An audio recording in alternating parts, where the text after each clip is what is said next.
Excellencies, distinguished colleagues, dear participants, sorry for this short delay, but after that, I will now declare open the 56th regular session of the Human Rights Council. It is my honor to welcome Mr. Volker Turk, High Commissioner for Human Rights. It is also a special pleasure to welcome 14 delegates who are here thanks to the generous support of the donors of the Voluntary Technical Assistance Trust Fund to support participation of least developed countries and small island development states in the work of the Council. The delegates are from Angola, Antigua and Barbuda, Bangladesh, Barbados, Belize, Benin, Burkina Faso, the Gambia, Guyana, Maldives, Mali, Somalia, Suriname, and Vanuatu. We look forward to your active participation at the Council. Distinguished colleagues, allow me to address a few organizational and procedural matters. During the organizational meeting of 3rd of June, we discussed the draft program of work of the 56th session, which can be found on the Council website and the extranet. The program of work is a living document, and I encourage everyone to regularly check the SHED website or application for the latest updates. The session will take place over 4 weeks. Let me remind you that working hours of the Council have been adjusted on 20th of June, with the morning meeting beginning at 9 a.m. and concluding at 12 noon. This is to accommodate the high-level information presidential discussion on the link between climate change, food security and health security and their impact on the enjoyment of human rights. Let me thank you in advance for your cooperation in respecting the speaking time limits, as usual, in order to complete our work on time. At this point, we expect to finish the session without having to hold any lunchtime meetings. I now propose that the Council approve the draft program of work with the understanding that it is a living document. I see Cuba wishing to have the floor. You have the floor, Cuba.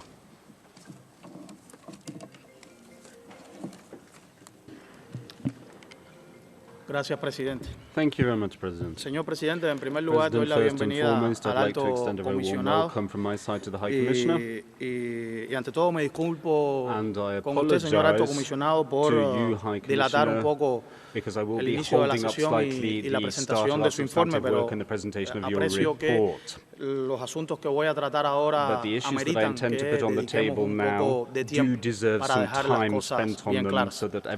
Señor presidente, solicité la palabra para referirme precisamente al proyecto de programa de trabajo que ha sido presentado y al cual usted acaba de referirse, y vinculado también a la discusión informal de alto nivel que usted ha anunciado para el día 20 de junio, a la cual también usted acaba de hacer referencia. Sobre este tema, yo deseo reiterar nuestras preocupaciones por los ajustes realizados al proyecto de programa de trabajo, proponiendo que la sesión de la mañana del día 20 de junio se inicie o tenga lugar entre las 9 de la mañana y las 12 del día. Dicha propuesta de ajuste no sería nada relevante si no tuviera como objetivo acomodar la realización de la discusión informal sobre cambio climático, seguridad alimentaria y seguridad sanitaria a la cual usted se ha referido. Como parte del grupo de amigos en defensa de la Carta de la ONU, trasladamos nuestra insatisfacción mediante una carta que le enviamos a usted hace algunos días. Trasladamos nuestra insatisfacción porque las demandas presentadas por nuestro grupo no fueron resueltas a pesar de las diferentes opciones existentes a su disposición para realizar esa discusión informal en otra sala del Palacio de las Naciones y en otro horario. Deseo enfatizar la importancia de respetar y preservar a cabalidad las disposiciones establecidas en el paquete de construcción institucional, que de cierta manera es el libro del ABC, es la Biblia por la cual se rige este Consejo de Derechos Humanos, incluidas las funciones del presidente y de la mesa del Consejo, cuyo mandato, como todos conocemos, se limita a funciones de organización y procedimiento. La resolución 5.1 de este Consejo, adoptada en el año 2007, después de muchísimas horas de negociaciones, es bien clara y precisa y no admite lugar a ninguna interpretación. Es conveniente llamar la atención también sobre la cultura de trabajo del Consejo, incluida la información oportuna e integral de todas las propuestas. En esta ocasión, en los encuentros con los diferentes grupos regionales a los que usted asistió, a los estados no les fue posible emitir sus consideraciones sobre su propuesta de discusión informal de alto nivel. En esas reuniones, la información que se brindó fue de naturaleza general y no incluyó los detalles que solo se conocieron luego de circulada la invitación al evento. Señor Presidente, lamentamos que estemos en esta situación, la cual, desde nuestro punto de vista, podía evitarse con medidas organizativas muy sencillas y sin realizar ajustes al proyecto de programa de trabajo de la sesión. Muchas gracias.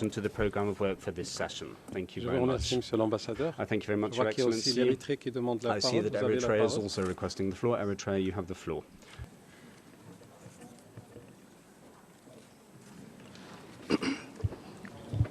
Mr. President, I'm presenting this statement on behalf of 18 member states of the Group of Friends in Defense of the UN Charter. As expressed in our joint letter sent to the President of the Human Rights Council on June 12th, from a procedural point of view, we are concerned about the adjustments made to the Human Rights Council program of work for the morning of June 20th. An adjustment was made to accommodate an informal discussion organized by the President of the Human Rights Council, whose modalities of participation do not enjoy the consensus of all countries. Our countries do not favor the use of Room 20 for an informal event of this nature, from which there is no mandate or precedent. Our countries agree on the importance of continuing discussions on climate change, food security, and health security, which contribute to the realization of the right to development and the promotion and protection of all human rights for all. However, our countries remain concerned about the President's intention to issue, quote-unquote, certain conclusions from this informal debate. It should remain clear that the mandate of the Human Rights Council Bureau is limited to organizational and procedural matters, according to Article 10 of Section 7 of the Rule of Procedure of the Resolution 5/1, the Institution Building Package. This mandate does not leave room for interpretation. As the concerns raised by more than 20 states, several of whom are Council members, were not resolved, we request the Secretariat to register these concerns in the record and in the report of this session of the Human Rights Council. It should also be noted that this informal initiative of the President should not be interpreted as a precedent and that its conclusions cannot be used as a reference for any draft resolution, decision, report, or official document of the Human Rights Council. I thank you. Je vous remercie, Monsieur le représentant de l'Érythrée. S'il n'y a pas d'autres déclarations, on permettrait de faire un certain nombre d'observations par rapport à ce qui vient d'être déclaré par les distingués représentants de Cuba et de l'Érythrée.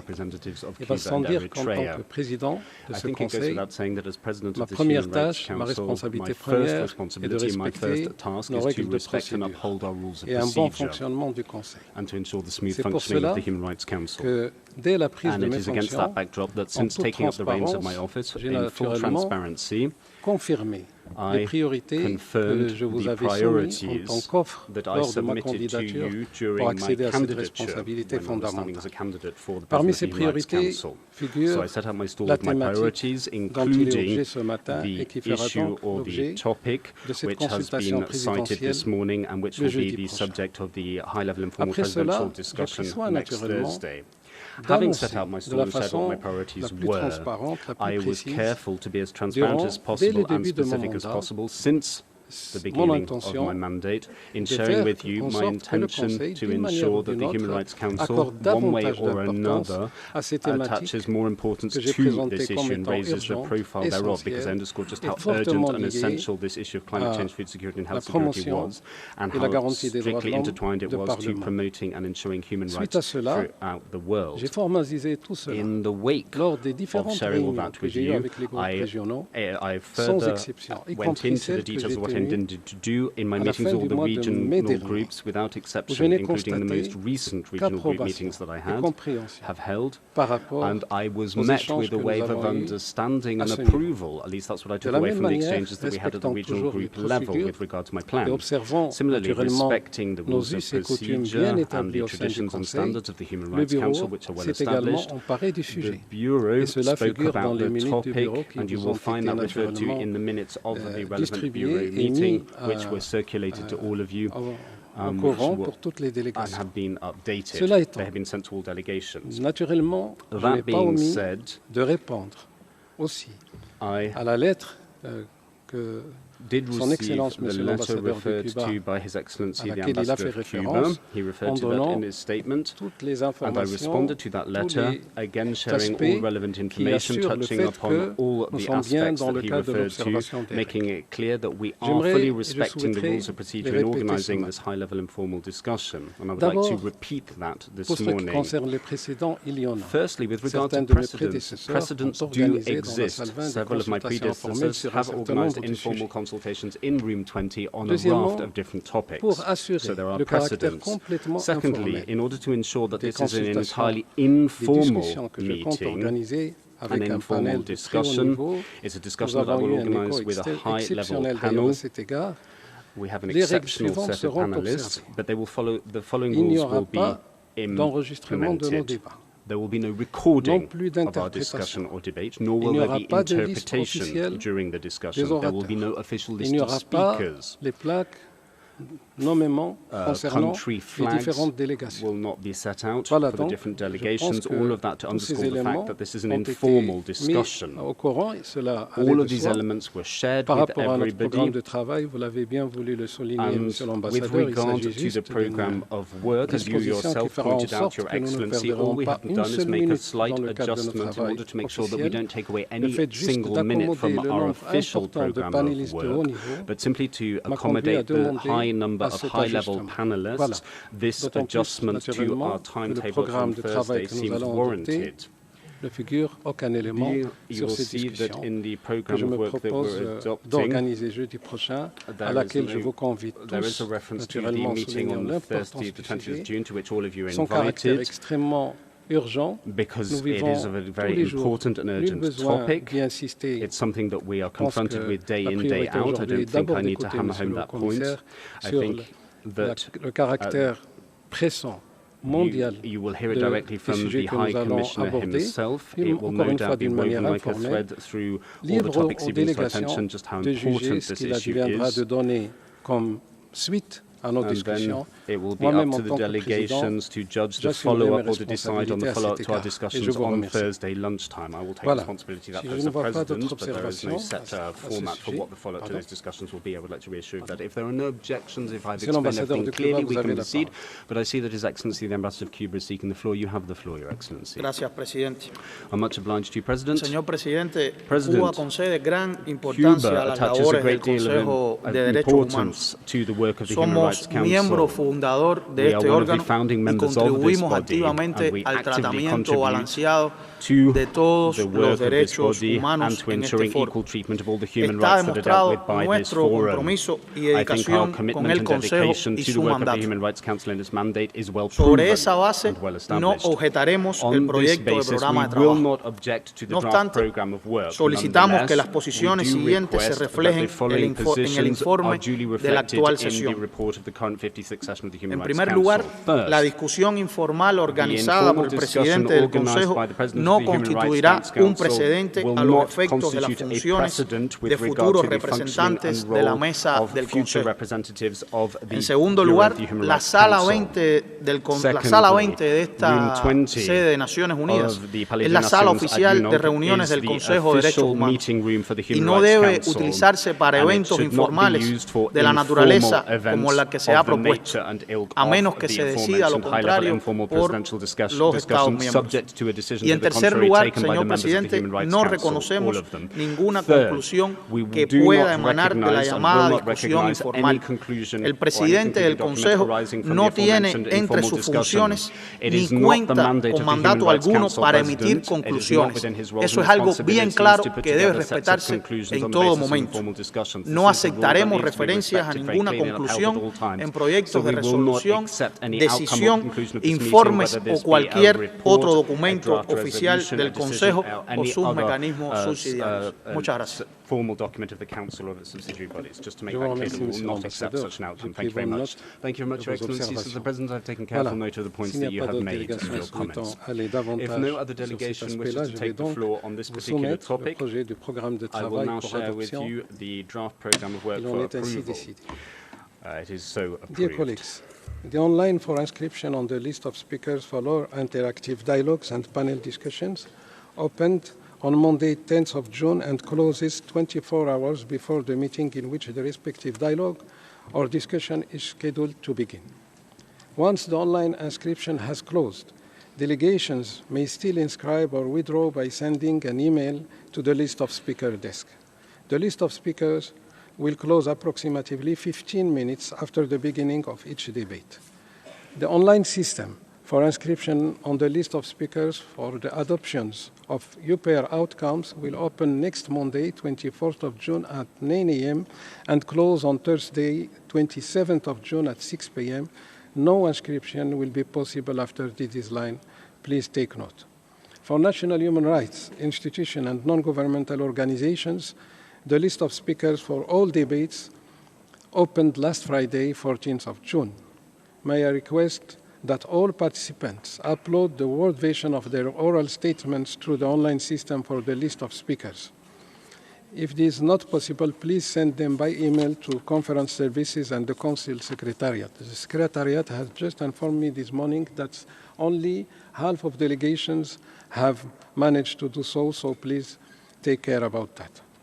Excellencies, distinguished colleagues, allow me to recall that the deadline for the submission of draft proposals for the 56th session is Tuesday, 2nd of July at 1 p.m.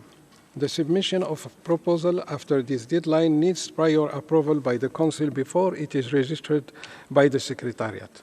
Only under exceptional circumstances would an extension of the deadline for the submission of draft proposal be approved by the Council, and for a maximum of 24 hours. I encourage then sponsors to table draft proposal as early as possible. Let me also underline that in accordance with Resolution 5/1, delegations are invited to conduct open-ended and formal consultation to secure the broadest possible support for the initiatives. The broadest possible support. At least one open-ended and formal consultation should be held on each draft resolution and or decision before it is considered for adoption by the Council. In the interest of ensuring the effective participation of all stakeholders in the work of the Human Rights Council, I encourage main sponsors of draft proposals to share draft texts with civil society organizations and other observers that follow informal consultations. Excellencies, as a constructive, safe and respectful atmosphere is essential for the Council sessions. However, the Council's mandate holders are sometimes subjected to personal attacks or threats in the course of their work. Let me reiterate that disagreement with mandate holders and their reports can always be expressed, but it is unacceptable that they are insulted or personally attacked or threatened when discharging their mandate. As President, I will support them against any inappropriate attack. Similarly, the active participation of representatives of civil society and national human rights institutions is an essential component of the Human Rights Council. As President, I will follow up on all reported allegations or reprisals and intimidation committed against individuals or groups who have cooperated with the Council and its mechanisms. I call everyone then to take all necessary steps to prevent such acts from taking place in the first place and to ensure that they are promptly and seriously addressed in case they do occur. Excellencies, distinguished colleagues, let me also emphasize that the United Nations, including this Council, has a zero tolerance for any form of harassment, including sexual harassment. The UNIC Director General has pledged to implement the Code of Conduct to prevent harassment, including sexual harassment, at UN system events. And Her Excellency Mrs. Mayra MacDonald Alvarez is serving this Council as gender focal point, including for cases of sexual and gender harassment in the Council. Please do note also that I have launched together with the PGA last February here this initiative of training against sexual harassment through online. Please do consider to participate to it to show our will to go this way, to fight against sexual harassment by all our means. Finally, all complaints will be dealt with, of course, promptly. With regard to the accessibility of our work, last Friday I announced the appointment of Her Excellency Mrs. Marcela Maria Arias Moncada, the Ambassador of Honduras, Permanent Representative, as Vice President of the Council, as Chair also of the Task Force on Accessibility following the departure of His Excellency Marcelo Scapini Ricciardi. There is also, of course, a focal point for accessibility within the Secretariat. Delegations are requested to upload their oral statement in Word format so that they are accessible to persons with disabilities. Speeches in PDF or other non-accessible formats will not be posted on the extranet. Let me also invite delegations to consider including language mandating accessibility in panel discussions when drafting relevant resolutions. This is the only way to ensure live captioning and sign language interpretation will be provided. I will then stop here with the organizational matters. Excellencies, distinguished delegates, I now declare open agenda item 2, entitled Annual Report of the United Nations High Commissioner for Human Rights and Reports of the Office of the High Commissioner and the Secretary General. This agenda item will remain open throughout the session. I now have the pleasure to give you the floor, Mr. High Commissioner for Human Rights, for the presentation of your annual report. Sir, you have the floor. Mr. President, Excellencies, distinguished delegates, it pains me to start my global update to this Council once again with the cruelty of war. Last March, I spoke of the right to peace. Since then, conflicts have only intensified. Killings and injuries of civilians have become a daily occurrence. Destruction of vital infrastructure, a daily occurrence. Devastating and reckless. Children shot at. Hospitals bombed. Heavy artillery launched on entire communities. All along with hateful, divisive, and dehumanizing rhetoric. I'm dismayed by the extent to which warring parties have pushed beyond the boundaries of what is acceptable and legal on many fronts, with utter contempt for the other, trampling human rights at their core. In 2023, data gathered by my office shows the number of civilian deaths in armed conflict soared by 72%. Horrifyingly, the data indicates that the proportion of women killed in 2023 doubled and that of children tripled compared to the year prior. I'm appalled by the disregard for international human rights and international humanitarian law by parties to the conflict in Gaza. There has been unconscionable death and suffering. More than 120,000 people in Gaza, overwhelmingly women and children, have been killed or injured since 7 October as a result of the intensive Israeli offensives. Since Israel escalated its operation into Rafah in early May, almost 1 million Palestinians have been forcibly displaced yet again, while aid delivery and humanitarian access deteriorated further. The situation in the West Bank, including East Jerusalem, is dramatically deteriorating. As of 15th of June, 528 Palestinians, 133 of them children, had been killed by Israeli security forces and/or settlers since October, in many cases raising serious concerns of unlawful killings.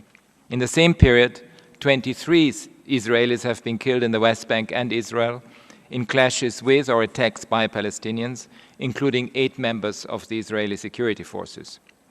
Israel's relentless strikes in Gaza are causing immense suffering and widespread destruction. The arbitrary denial and obstruction of humanitarian aid have continued, and Israel continues to detain arbitrarily thousands of Palestinians. This must end. Palestinian armed groups continue to hold many hostages, and in some cases in densely populated areas, putting them and Palestinian civilians at further risk. These hostages must be released. The patterns we have documented raise serious concerns about the commission of war crimes and other atrocity crimes. I call for the binding decisions of the Security Council and of the International Court of Justice to be respected. The occupation must end, accountability must be served, and the internationally agreed two-state solution must become a reality. I'm extremely worried about the escalating situation between Lebanon and Israel. Already 401 people have reportedly been killed in Lebanon, including paramedics and journalists. Over 90,000 people have been displaced in Lebanon, and over 60,000 have been displaced in Israel, with 25 Israeli fatalities. Thousands of buildings have been destroyed. I reiterate my call for a cessation of hostilities and for actors with influence to take all possible measures to avert a full-scale war. The situation in Ukraine continues to deteriorate. The recent ground offensive by Russian armed forces into Ukraine's Kharkiv region has destroyed entire communities. Residents, many of them older people, hid in basements without electricity, water, or adequate food, as the area came under intense attacks by explosive weapons with wide area effects. Repeated waves of large-scale attacks on energy infrastructure have destroyed 68% of Ukraine's electricity production capacity, bringing the system to a dangerous tipping point, especially ahead of winter. I will provide a dedicated update on this on 9th of July. Mr. President, Sudan is being destroyed in front of our eyes by 2 warring parties and affiliated groups. They have stoked interethnic tensions, denied humanitarian assistance, arrested human rights defenders, and flagrantly cast aside the rights of their own people. I put both generals on notice for their own responsibility in the commission of possible war crimes and other atrocity crimes, including through sexual violence and ethnically motivated attacks. They are ultimately responsible for the impact of their actions on civilians, including massive displacement, impending famine, and an intensifying humanitarian disaster. It is vital that ongoing mediation efforts, including by the African Union, bring this conflict to an end. Existing civilian initiatives to influence a future transition also need support. These processes must be inclusive to address the causes of this conflict that are rooted in discrimination and exclusion. During my mission to the Democratic Republic of Congo in April, I felt the immense suffering of civilians in the East, including those living in camps for internally displaced people, with continued attacks by armed groups, including the M23, the Allied Democratic Forces, Codeco, and others. Violence must end. Efforts of the government and regional and international actors must focus on bringing about peace, security, and trust. Hate speech and messages targeting people based on their ethnicity must stop, and the perpetrators brought to justice. Accountability is key, and the private sector, including businesses that extract resources, must also assume their responsibilities. While there is a decrease in intensity of hostilities in the Syrian Arab Republic compared to past years, there's no apparent end in sight to the conflict. With ongoing killings of civilians, destruction of civilian objects, sexual and gender-based violence, and arbitrary arrests and intimidation of peaceful protesters. Deaths in custody, particularly in areas under the control of pro-government forces, persist. Syrian returnees continue to face risks such as arbitrary arrest and detention and extortion, both in areas under the control of pro-government forces and in areas controlled by non-state armed groups. In countries that have undergone constitutional changes of power, including Burkina Faso, which I visited this year, Mali and Niger, we see transitions becoming longer and longer without meaningful national dialogue processes and with increasing restrictions on civic space to quash dissent. Moving forward with these transition processes can only be achieved through inclusivity. And in the case of Niger, it also means finding a solution that respects the rights of President Bazoum and his family. Civilians bear the brunt in the fight against non-state armed groups. A militarized approach alone will not yield sustainable results. The social contract between the transitional authorities and people must be restored urgently. South Sudan is a country exhausted by intercommunal violence and revenge killings, widespread attacks on civilians, extrajudicial executions, conflict-related sexual violence, mismanagement of resources, food insecurity, and large-scale displacement, including due to environmental factors. All these challenges are exacerbated in a fragile pre-electoral context. I urge the government to prioritize accountability, address localized violence, enhance the protection of civilians, investigate all alleged violations, and bring perpetrators to justice. Haiti is the quintessential example of the spiraling interconnection between entrenched inequalities and violence. Decades of exclusion, poor governance, corruption, and trafficking in weapons have contributed to endemic gang violence and the dramatic situation we are facing today. Health centers, schools, state institutions, and strategic infrastructure have been targeted by gang members. I call for the urgent deployment of the multinational security support mission in Haiti, with human rights safeguards included, to support the national police and bring security to the people of Haiti. I will not speak about the situation in Myanmar, since I will address it in greater detail after this session. Mr. President, we urgently need to find our way back to peace in line with the UN Charter and international law. As of the end of May 2024, the gap between humanitarian funding requirements and available resources stands at $40.8 million. Appeals are funded at an average of 16.1% only. Contrast this with the almost $2.5 trillion in global military expenditure in 2023, a 6.8% increase in real terms from 2022. This was the steepest year-on-year increase since 2009. In addition to inflicting unbearable human suffering, war comes with a hefty price tag. Mr. President, the far-reaching impact of war and conflict on the environment is also undeniable. Burning of land, chemical contamination of air, water, and soil, destruction of civilian infrastructure, even the risk of nuclear catastrophe This comes on top of some of the biggest challenges humanity faces today: climate change, biodiversity loss, and pollution. And with every passing day, humanity's window of opportunity closes. La Niña and El Niño have inflicted severe damage on many countries, including in Latin America and the Caribbean. 61 million people in southern Africa are affected by El Niño-induced drought and extreme weather worsened by climate change. Malawi, Zambia, and Zimbabwe have declared a state of disaster, with more countries likely to follow.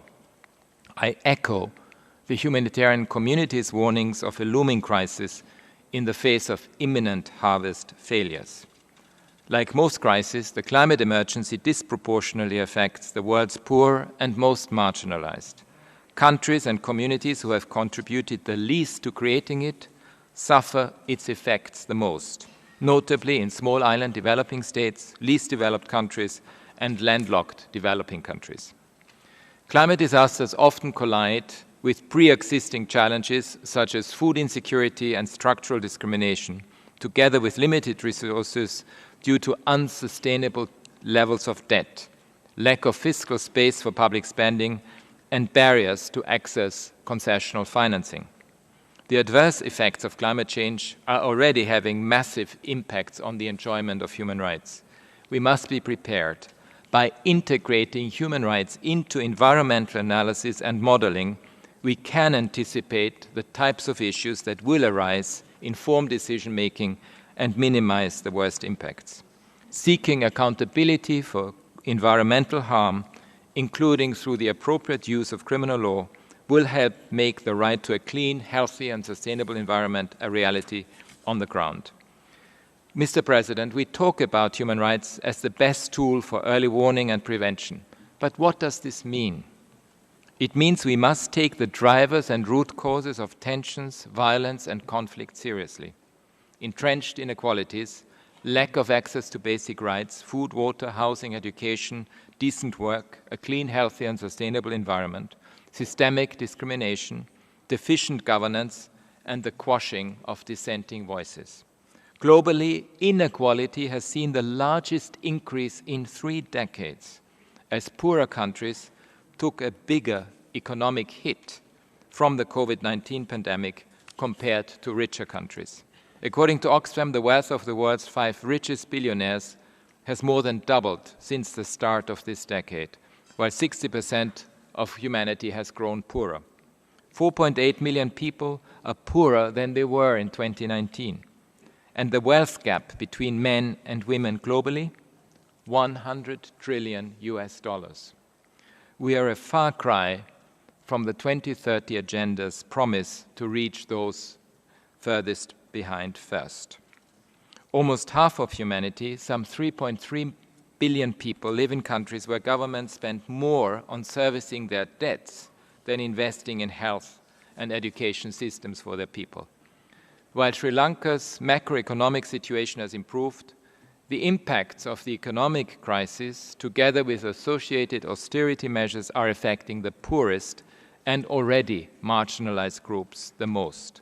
Between 21 and 23, the poverty rate doubled from 13.1% to 25.9% and is expected to remain at such levels over the next few years.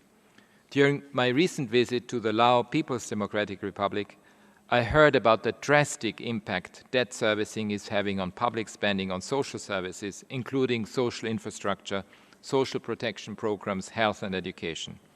In my visits to both Laos and Malaysia, I welcomed the increased engagement with my office and with the UN human rights mechanisms, and I look forward to building on it further.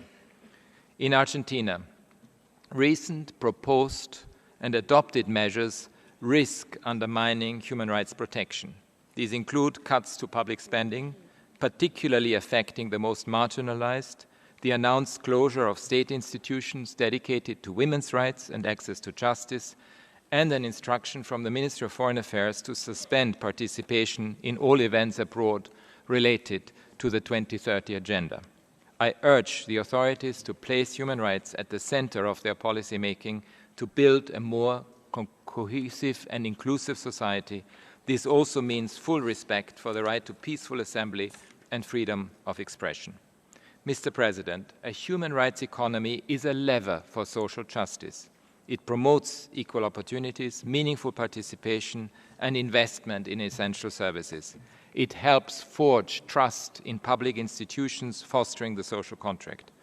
Globally, we need to bring our economic systems from trade treaties to investment agreements, business regulation, to development frameworks in line with human rights, including the right to development. This has also consequences for the reform of the international financial architecture. Some promising initiatives are underway, such as the Bridgetown Initiative, the proposed new framework convention on international tax cooperation, the OECD 15% global minimum tax rate on multinational companies, and the global 2% minimum wealth tax on billionaires proposed by Brazil as the current G20 chair.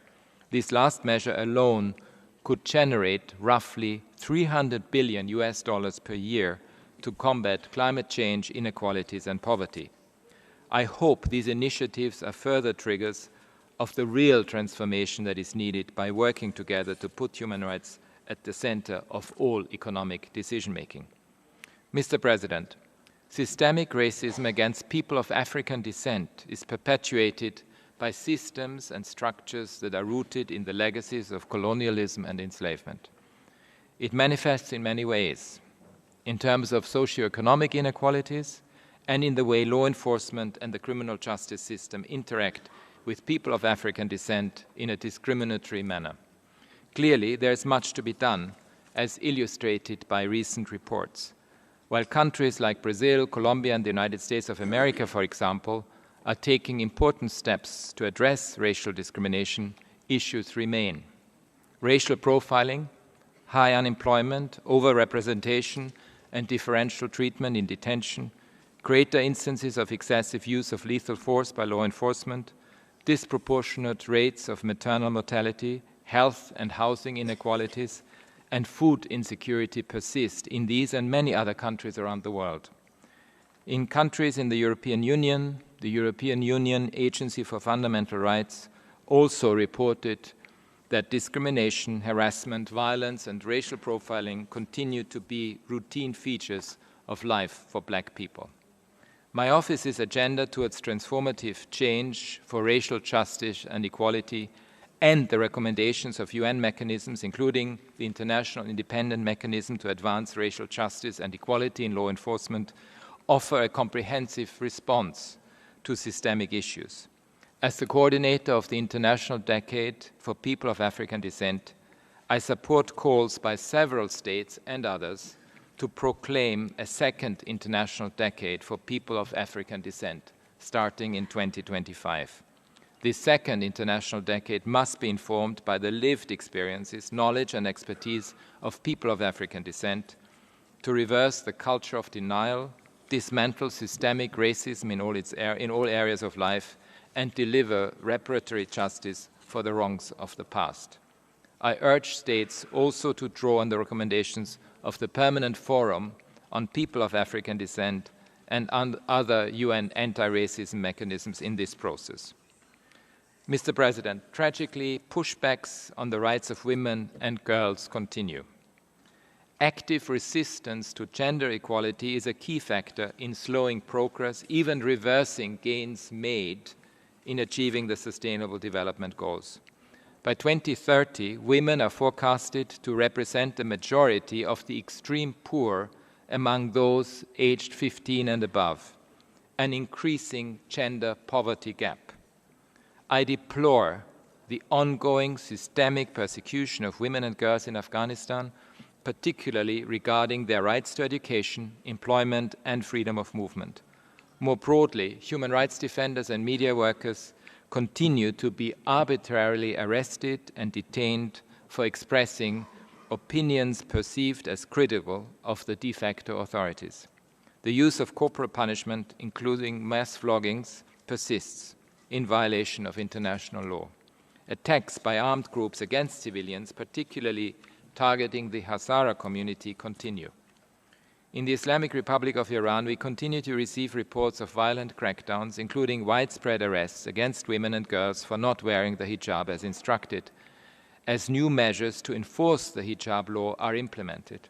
The draft bill supporting the family by promoting the culture of chastity and hijab threatens to impose additional restrictive and punitive measures on women and girls.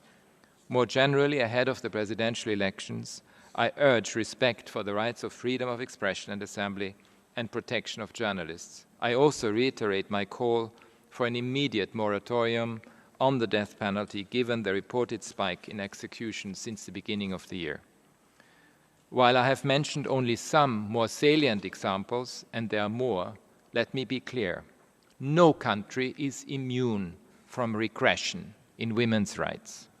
Everyone must be vigilant and steadfast in countering this pushback, and with the same determination, challenge harmful narratives, embrace inclusivity, and respect the rights and dignity of everyone everywhere.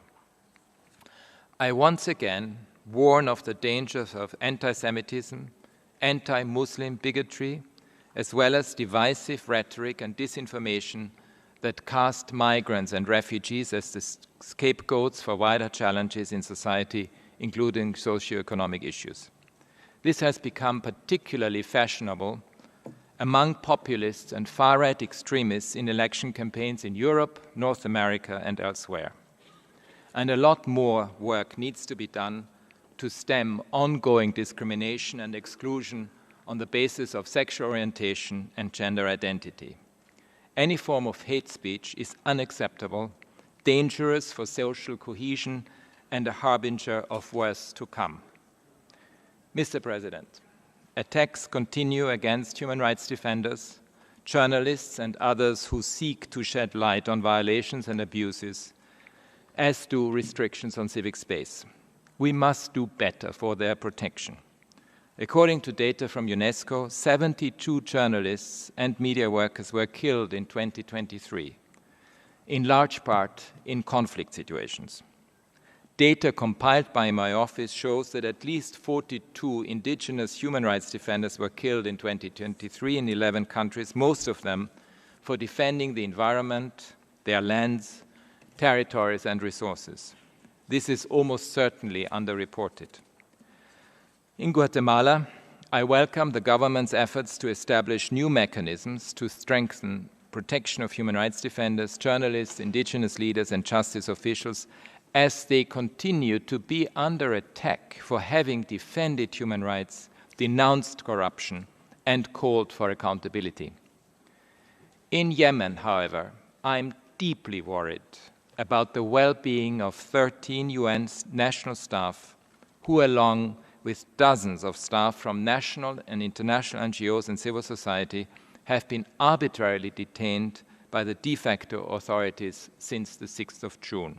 6 of them, including 1 woman, are my national staff and have not had contact with their families, nor has the United Nations been able to access them.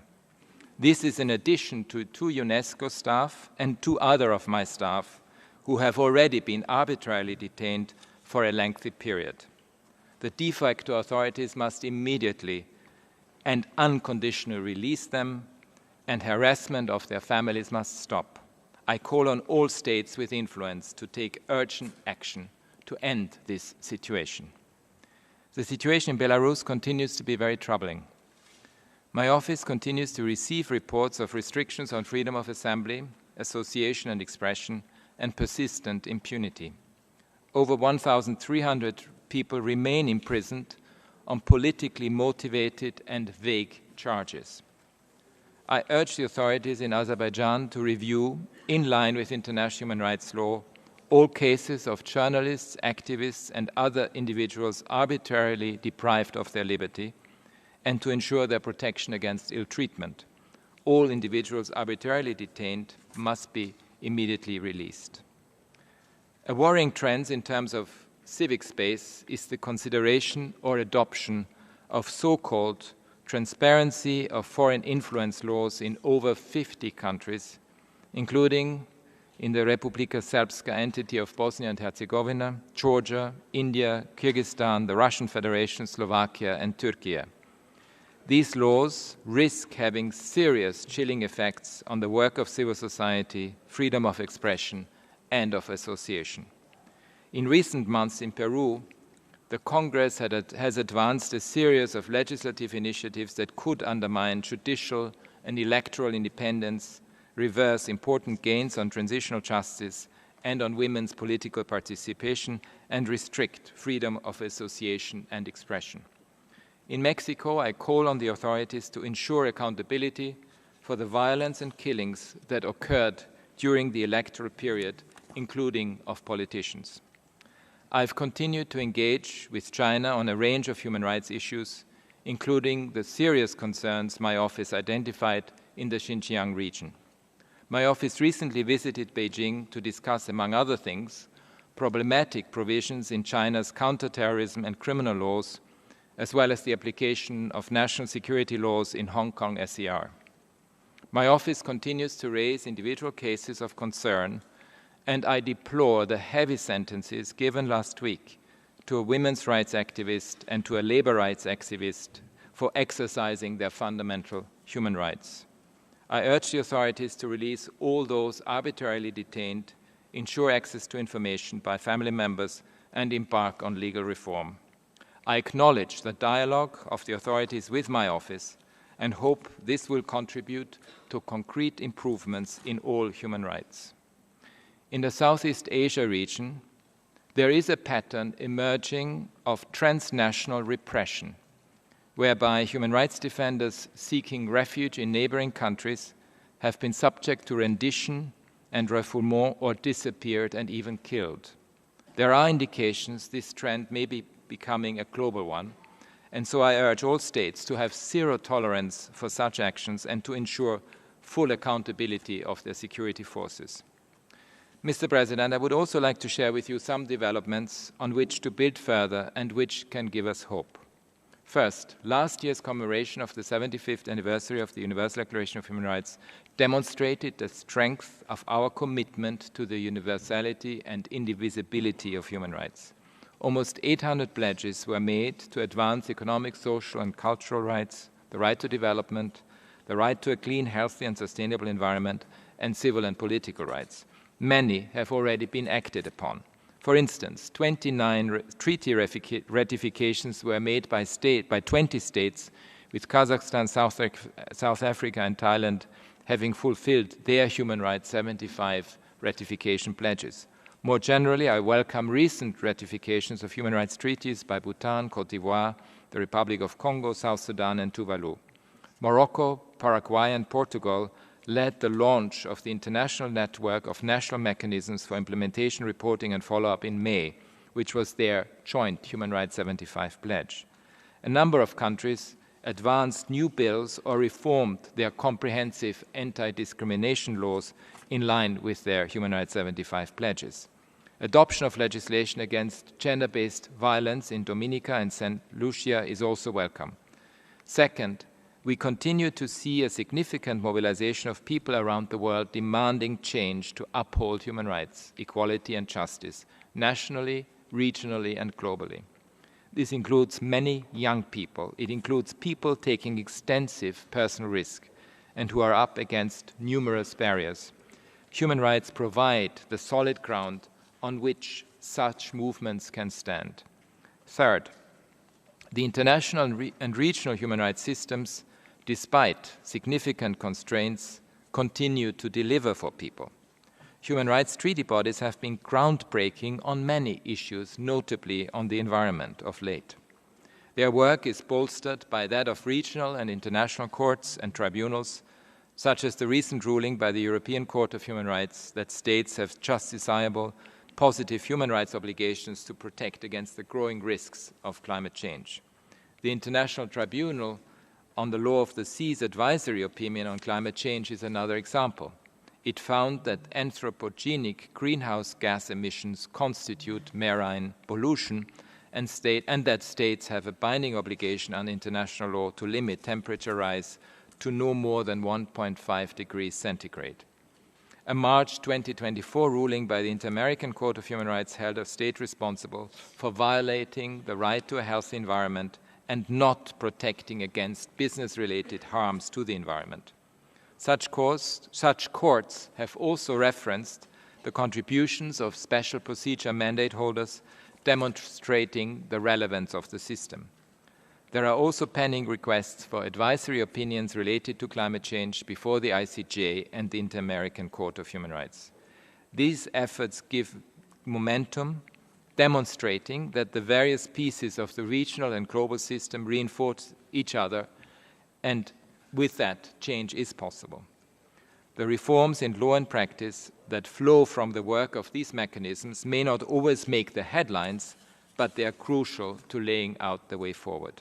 Fourth, I welcome the increasing commitment of numerous countries to advancing the human rights agenda.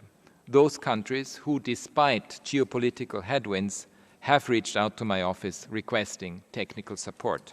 For example, I recognize the openness of Ecuador to strengthening my office's presence there, and that of Honduras to working with my office to address systemic challenges ranging from transitional justice initiatives to land and environmental protection.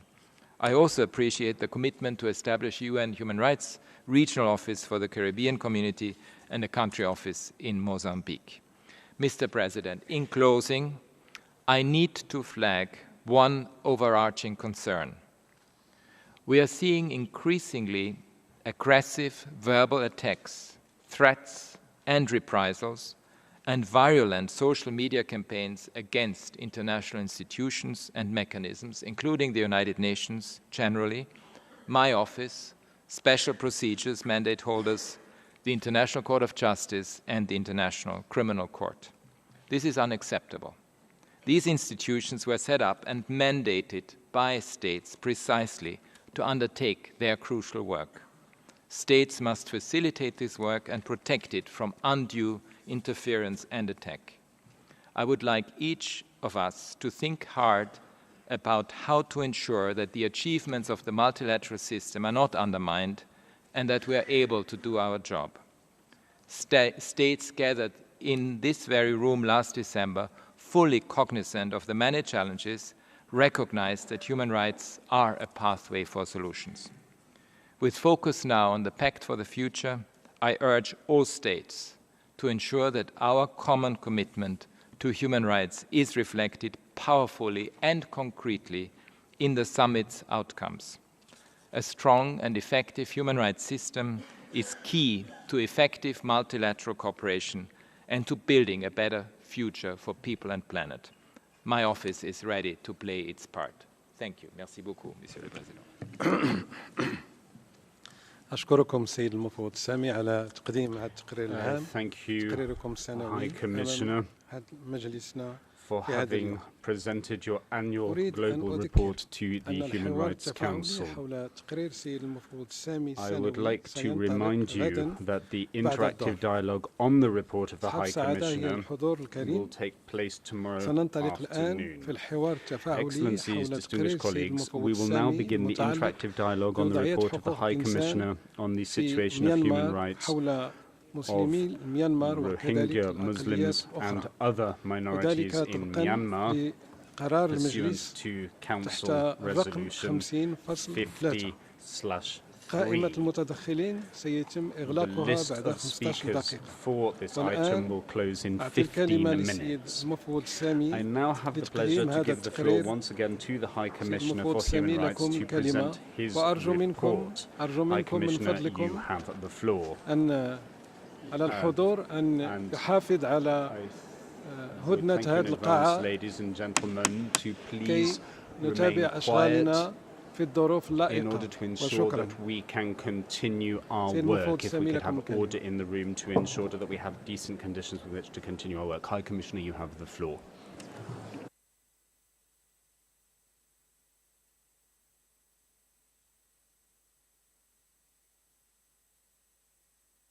عفوا سيد المفوض السامي، يجب كذلك حتى يتم تقديم التقرير في الظروف المستوجبة.